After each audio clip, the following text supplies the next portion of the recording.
When most people think of the 14th Amendment, they generally focus on the first section. That covers things like citizenship, due process, and equal protection of the law.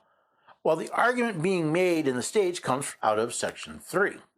No person shall be a senator or representative in Congress, or elector of president and vice president, or hold any office, civil or military, under the United States or under any state who, having previously taken an oath as a member of Congress or as an officer of the United States or as a member of any state legislature or an executive or judicial officer of any state to support the Constitution of the United States, shall have engaged in insurrection or rebellion against the same, or given aid or comfort to the enemies thereof.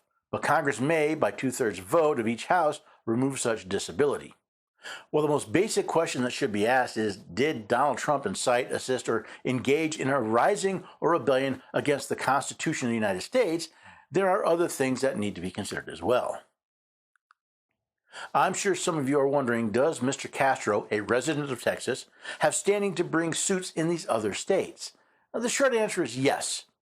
As a candidate for the Republican nomination for the presidential election, it's expected that Mr. Castro would logically compete for the votes in all 50 states.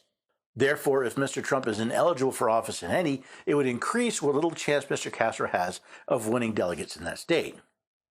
Now, one of the arguments being made is that Donald Trump is not subject to Section 3 because the office of president is not listed. See, Section 3 reads, "No person shall be a senator or representative in Congress or elector of president and vice president."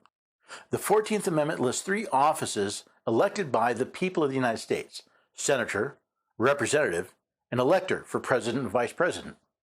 Since neither the president nor the vice president are elected by the people, they're not included in this part of the list. However, that's not the entire list. No person shall hold any office, civil or military, under the United States. This is where things get a little tricky. Some people claim that the president is not a civil officer. The Free Legal Dictionary defines a civil officer. By this term, we include all officers of the United States who hold their appointments under the national government, whether their duties are executive or judicial, in the highest or lowest departments of the government, with the exception of officers in the Army and Navy. Therefore, the president is not subject to Section 3, but that's not what the Constitution says. Remember, Section 3 reads, "No person shall hold any office, civil or military, under the United States."